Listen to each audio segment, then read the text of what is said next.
भारत में वैसे तो हर 6-8 महीने में कोई ना कोई विधानसभा चुनाव होता ही रहता है, लेकिन इस वक्त जो विधानसभा चुनाव चल रहे हैं वो अलग ही लेवल का कंपटीशन दिख रहा है, क्योंकि लोकसभा चुनाव के बाद हरियाणा में जिस तरह के नतीजे आए, उससे महाराष्ट्र, झारखंड के विधानसभा चुनाव और यूपी का उपचुनाव, भाई ये सबके लिए करो या मरो वाले चुनाव जैसा बन गया है।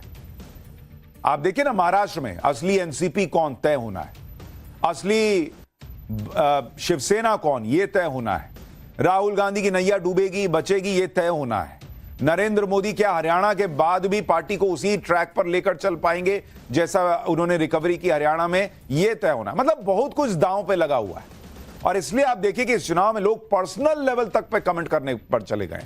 कोई किसी के कपड़ों पर बोल रहा है, कोई किसी की पत्नी तक पे बोल दे रहा है, कोई बटेंगे तो कटेंगे का नारा दे रहा है, तो कोई मुसलमानों से कह रहा है कि अगर मोदी को वोट दे दिया तो तुम मुसलमान कहलाने लायक नहीं रह जाओ। इस लेवल की बातें चल रही हैं इस बार चुनाव में। लोग कह रहे हैं कि मुसलमान ने अगर मोदी को वोट दिया तो उसको अपना नाम बदल लेना चाहिए। मतलब इस लेवल की राजनीति तो किसी विधानसभा चुनाव में शायद पहली बार दिख रही होगी। सिर्फ 5 दिन बचे हैं वोटिंग, और मोदी योगी शाह की तिकड़ी ने इंडी गठबंधन के पसीने छुड़ा रखे हैं। इंडी गठबंधन से भी राहुल गांधी, उद्धव ठाकरे, शरद पवार सबने सियासी घोड़े खोल रखे। ओवैसी अलग बवाल मचाए हुए हैं। इस सब के बीच ही यूपी में उपचुनाव के लिए भी वोटिंग है, तो वहां भी गर्मागर्मी बढ़ गई है। महाराष्ट्र, झारखंड में झंडे गाड़कर योगी यूपी उपचुनाव में जुट गए हैं। अखिलेश यादव भी योगी के यूपी में उतरते ही सब कुछ छोड़कर योगी पर बरस पड़े, क्योंकि ये चुनाव ही ऐसे हैं जिसमें सबकी साख दांव पर लगी है। भाई योगी को भी तो साबित करना है कि यूपी में जो सीटें कम आई बीजेपी की, वो एक बार हो गया, बार बार नहीं होगा। अखिलेश को साबित करना है कि वो तुक्का नहीं था। इसलिए हम कह रहे हैं कि भाई ये अलग लेवल का चुनाव है। उपचुनाव में, विधानसभा चुनाव में इस लेवल की फाइट नहीं होती थी। सोचिए अगर महाराष्ट्र और झारखंड भी नरेंद्र मोदी ने जीत लिया तो इंडी गठबंधन तो कहीं का नहीं रहेगा। राहुल गांधी ये जो संविधान की कॉपी लहरा रहे हैं, वो उन्हें छोड़कर कुछ ठोस राजनीति सोचनी होगी। लोग राहुल गांधी को मानने से इनकार कर देंगे इंडी गठबंधन का नेता। भाई ये लोग तो सिर्फ माहौल बनाने में आगे रहते हैं। नतीजे आते हैं तो फिर इन्हें ईवीएम याद आने लगती है। माहौल बनाने में तो ऐसा आगे हैं कि उद्धव ठाकरे के हेलीकॉप्टर की जांच क्या हुई थी, वीडियो बनाए गए, विक्टिम कार्ड खेल दिया कि भाई उद्धव को टारगेट कर रहे हैं। कहा गया कि क्या मोदी शाह के हेलीकॉप्टर की कभी जांच की गई? और आज ही आप देख लीजिए कि बीजेपी के बड़े बड़े नेताओं की फिर से हेलीकॉप्टर की चेकिंग हो गई। कल तो हुई थी, देवेंद्र फडणवीस, क्या नितिन गडकरी, सबकी तो चेकिंग हुई थी। सीएम शिंदे के हेलीकॉप्टर की चेकिंग हो गई।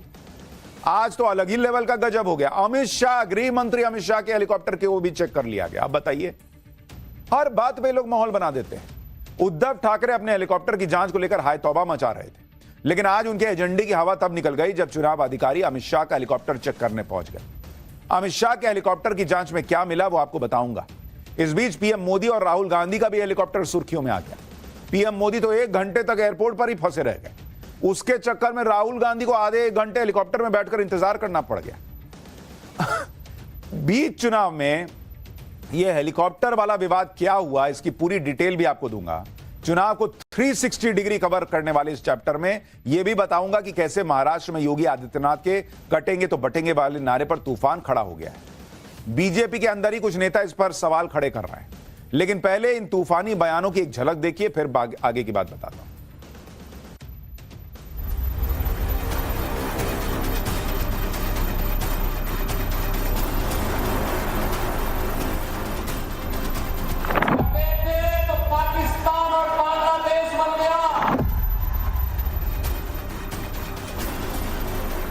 एक स्टेट के चीफ मिनिस्टर आते हैं और वो बोल देते हैं बटेंगे कटेंगे, तुरंत हमने बताया कि ये कि उत्तर प्रदेश नहीं है, नॉर्थ में ये चलता होगा। जनता का मिजाज और नेशनलिस्ट मिजाज ये समझने में थोड़ा समय उनको लगेगा। Personally speaking, I am not in favour of such slogans. लूटेंगे और बांटेंगे, महाराष्ट्र लुटेंगे आणि दोस्तों को बांटेंगे, ही यांची खरी घोषणा आहे। बटेंगे या कटेंगे वगैरह नहीं है। महाराष्ट्र के चुनाव में इस वक्त असदुद्दीन ओवैसी की भी खूब चर्चा हो रही है। ओवैसी के बयान वायरल हो रहे हैं। प्रचार में विरोधियों पर प्रहार करते करते असदुद्दीन ओवैसी सब्जी वाले की दुकान पर भी पहुंच गए। वहां क्या हुआ वो भी आपको दिखाऊंगा।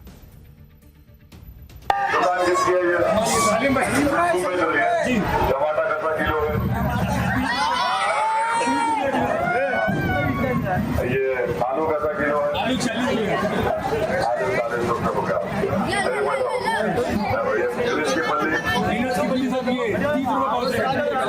तीन मिला तो 100 रुपए इसमें हो गए।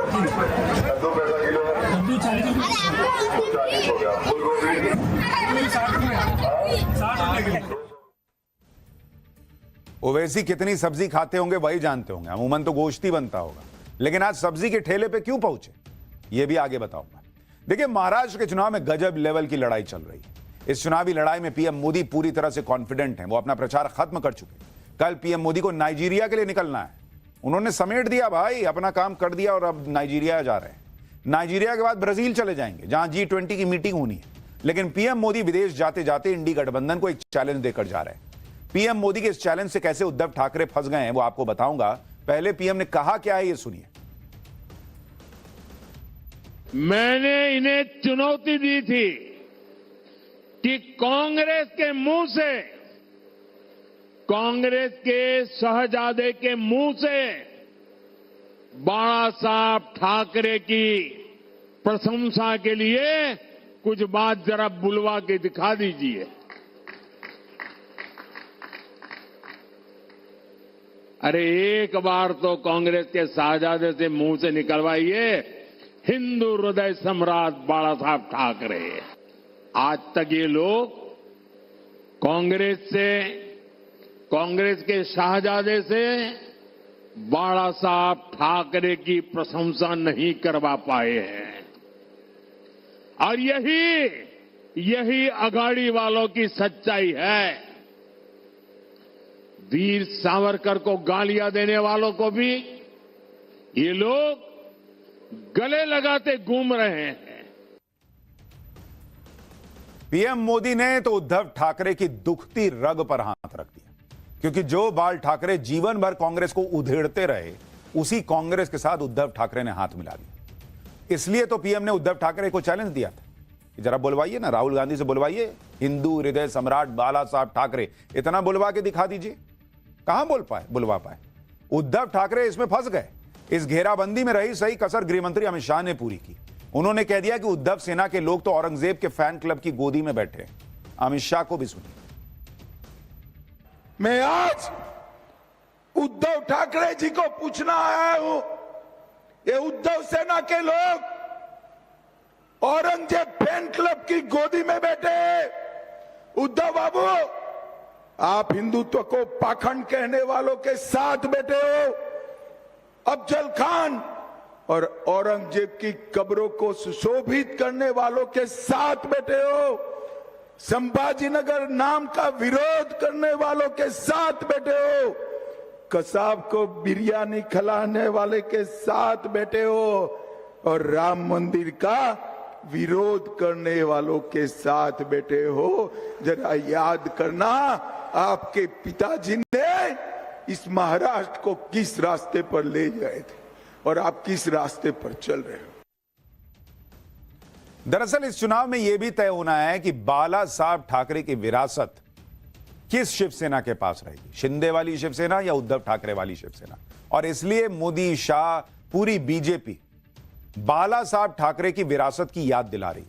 वो बता रही है कि उद्धव ठाकरे उसको कैरी नहीं कर पा रहे हैं। जो जिन लोगों से उन्होंने गठबंधन किया है वो तो बाला साहब ठाकरे की एक तारीफ नहीं कर सकते, वीर सावरकर की तारीफ नहीं कर सकते, ताकि वोटर को समझ में आए कि अरे यार ये कैसे हो सकते हैं असली वारिस जो अपने पिता की तारीफ नहीं करवा पा रहे। पीएम मोदी और अमित शाह के डबल अटैक से उद्धव ठाकरे तिल मिला गए, क्योंकि उनके पास मोदी शाह के अटैक का कोई जवाब नहीं है। जवाब देंगे भी क्या? उनके पिता बाला साहब ठाकरे तो जिंदगी भर कांग्रेस के धुर विरोधी रहे। बाला साहब ठाकरे कांग्रेस को इतना नापसंद करते थे कि उन्होंने एक बार कह दिया था कि जिस दिन भी उन्हें लगेगा कि उनकी पार्टी कांग्रेस जैसी होती जा रही है तो वो शिवसेना ही खत्म कर देंगे। एक इंटरव्यू में बाला साहब ठाकरे ने कहा था कि शिवसेना को कभी कांग्रेस जैसा होने नहीं दूंगा, कभी नहीं, और मुझे मालूम होगा कि ऐसा हो रहा है तो मैं अपनी दुकान बंद कर दूंगा। शिवसेना चुनाव ही नहीं लड़ेगी। उन्होंने कहा कि आज जो मान सम्मान शिव सैनिकों को मिल रहा है वो शिवसेना के नाम पर मिल रहा है, हिंदुत्व के लिए मिल रहा है, भगवा झंडा के लिए मिल रहा है, इससे गद्दारी बिल्कुल नहीं। एनसीपी के साथ गठबंधन करने पर भी बाला साहब ठाकरे ने कहा था, मैं सोच भी कैसे सकता हूं कि जिसने वाजपेयी की सरकार गिराई उसके साथ हाथ मिलाऊं। दुश्मन तो दुश्मन होता है। यह थी बाला साहब ठाकरे की सोच। एकदम क्लियर कि कांग्रेस बनने की नौबत आई तो पार्टी खत्म कर दूंगा यार। और आज उनके बेटे कांग्रेस के साथ गठबंधन करके बैठे। कांग्रेस और एनसीपी को बाला साहब ठाकरे अपना दुश्मन मानते थे, लेकिन उनकी सियासी विरासत पर हक जमाने वाले उनके बेटे उद्धव ठाकरे ने कांग्रेस एनसीपी से हाथ मिलाया। इसलिए जब सवाल उठते हैं तो उद्धव ठाकरे के पास कुछ बोलने को बचता नहीं। पीएम मोदी और अमित शाह को जवाब देने के लिए उद्धव ठाकरे इमोशनल कार्ड खेलने का प्रयास करते हैं। उद्धव ठाकरे ने पीएम मोदी पर उनकी मां और पिता बाला साहब ठाकरे का अपमान करने का आरोप लगाया। उद्धव ने कहा कि पीएम मोदी बाला साहब के वंश को साथ नहीं रखना चाहते, शिवसेना प्रमुख के बेटे को नहीं चाहते, उन गद्दारों को अपने साथ ले जाना चाहते। उद्धव ने कहा कि आप बाला साहब और मेरी मां का अपमान कर रहे हैं। मोदी जी, आपके संस्कार कैसे हैं? उद्धव ठाकरे के सामने दिक्कत यह है कि वो चुनाव में खूब माहौल बनाने की कोशिश तो कर रहे हैं, लेकिन ये इमोशनल कार्ड चलेगा या नहीं ये उनको भी नहीं पता। इमोशनल कार्ड और विक्टिम कार्ड, उद्धव ठाकरे दोनों कार्ड खेलकर अपने लिए माहौल बनाने का प्रयास कर रहे हैं। जैसे उद्धव ठाकरे के अपने हेलीकॉप्टर और सामान की जांच को लेकर आसमान सिर पर उन्होंने उठा लिया, विक्टिम कार्ड खेल दिया। यह कहा था कि चुनाव आयोग सिर्फ विपक्ष के नेताओं की जांच करता है, कभी पीएम मोदी और अमित शाह के हेलीकॉप्टर की जांच करके दिखाओ। उद्धव ठाकरे के इन आरोपों के बाद देवेंद्र फडणवीस के सामान की एयरपोर्ट पर चेकिंग का वीडियो आ चुका है। यह वीडियो 5 नवंबर का था, यानी उद्धव ठाकरे के हेलीकॉप्टर की जांच से बहुत पहले का। लेकिन चूंकि फडणवीस ने हल्ला नहीं मचाया तो पब्लिक को पता ही नहीं था कि ऐसा हो चुका है। इसी तरह महाराष्ट्र के सीएम एकनाथ शिंदे और डिप्टी सीएम अजित पवार के हेलीकॉप्टर और सामान की जांच हुई। आज तो महाराष्ट्र के हिंगोली में चुनाव आयोग ने गृहमंत्री अमित शाह का हेलीकॉप्टर खंगाल डाला। अमित शाह के हेलीकॉप्टर में रखे सामान को खोलकर चेक किया गया, लेकिन अमित शाह ने कोई हल्ला नहीं मचाया, कोई वीडियो रिकॉर्डिंग नहीं की, कोई विक्टिम कार्ड नहीं खेला। हेलीकॉप्टर जांच पर अमित शाह ने सोशल मीडिया पोस्ट पर बताया कि आज चुनाव आयोग के अधिकारियों के उनके हेलीकॉप्टर की जांच की। भाजपा निष्पक्ष चुनाव और स्वस्थ चुनाव प्रणाली में विश्वास रखती है और माननीय चुनाव आयोग द्वारा बनाए गए सभी नियमों का पालन करती है। एक स्वस्थ चुनाव प्रणाली में हम सभी को अपना योगदान देना चाहिए। अमित शाह की यह नसीहत किसके लिए है ये बताने की जरूरत तो है नहीं। जब अमित शाह के हेलीकॉप्टर की भी जांच हो गई तो उद्धव ठाकरे पूरी तरह एक्सपोज हो गए। शिवसेना नेताओं से कुछ बोलते नहीं बना तो कहने लगे कि यह जांच तो सिर्फ दिखावा है, आधी अधूरी जांच की गई। खाने का डिब्बा क्यों नहीं चेक किया, हेलीकॉप्टर के अंदर क्यों नहीं चेक किया। फेस सेविंग के लिए शाह के हेलीकॉप्टर की चेकिंग की, पीएम मोदी का हेलीकॉप्टर चेक नहीं किया। मतलब इन लोगों का हिसाब छोटे बच्चे जैसा नहीं होता है कि हमको लाल पेन नहीं मिला है, उसको तो लाल दिए। अरे पेन दिए ना, लिखो ना यार। पहले कह रहे थे कि सिर्फ विपक्ष के नेताओं की चेकिंग से परेशान है, अब चेकिंग हो गई तो खाने का डिब्बा नहीं चेक किया, तो डिब्बा चेक किया तो उसमें मसाला कौन सा पड़ा था ये नहीं चेक किया। वैसे आज चुनाव में दिन भर हेलीकॉप्टर का मुद्दा छाया रहा। एक तरफ झारखंड के देवघर एयरपोर्ट पर पीएम मोदी के प्लेन में टेक्निकल खराबी आ गई, दूसरी तरफ राहुल गांधी का हेलीकॉप्टर करीब 2 घंटे तक झारखंड के गोड्डा में फंसा रहा। राहुल गांधी हेलीकॉप्टर में बैठकर इंतजार करते रहे। राहुल गांधी के हेलीकॉप्टर के फंसने पर कांग्रेस ने विवाद खड़ा कर दिया। अब नरेंद्र मोदी के प्लेन में टेक्निकल एरर आया तो कोई दिक्कत नहीं हुई। पीएम मोदी के हेलीकॉप्टर के एयरक्राफ्ट में आई खराबी पर अपडेट भी है कि झारखंड में पीएम मोदी के प्लेन में खराबी आने के बाद वो दूसरे प्लेन से दिल्ली गए। पीएम मोदी के स्पेशल एयरफोर्स के प्लेन में दिक्कत आ गई थी, जिससे पीएम मोदी 2 घंटे तक झारखंड के देवघर एयरपोर्ट पर फंसे रहे। बिहार के जमुई में रैली करने के बाद पीएम मोदी को 80 किलोमीटर दूर देवघर से दिल्ली के लिए उड़ान भरनी। पीएम मोदी बिहार में भगवान बिरसा मुंडा की 150वीं जयंती के कार्यक्रम में शामिल होने गए। अब पीएम का प्लेन खराब हुआ तो किसी ने हंगामा नहीं। अब ये राहुल गांधी का हो जाता फिर आप देखते कि अरे बाप रे, राहुल गांधी का प्लेन खराब करा दिए, उनके खिलाफ साजिश हो रही है, क्या क्या ये लोग नहीं बोल देते। पीएम मोदी भी झारखंड में थे, राहुल गांधी भी झारखंड में रैली करने गए थे, लेकिन झारखंड के गोड्डा में राहुल गांधी का हेलीकॉप्टर फंस गया। उनके हेलीकॉप्टर को उड़ान का क्लियरेंस नहीं मिला। कांग्रेस का दावा है कि राहुल गांधी 2 घंटे फंसे रहे, हेलीकॉप्टर में बैठकर इंतजार करते रहे। कांग्रेस ने आरोप लगाया कि इस तरह की घटना से राहुल गांधी की जान को खतरे में डाला गया। केंद्र के इशारे पर उनकी सुरक्षा से खिलवाड़ हुआ। कांग्रेस ने आरोप लगाया कि इन सबके पीछे बीजेपी है, जिसने जानबूझकर ऐसा करवाया। मोदी सरकार राहुल गांधी को रोकने के लिए इस स्तर पर आ गई। मैंने आपको कहा था मच्छर काट लेगा ना उनको तो ये लोग कहेंगे कि मच्छर में कुछ उसको पिला के भेजे होंगे कि जाओ डस देना राहुल गांधी।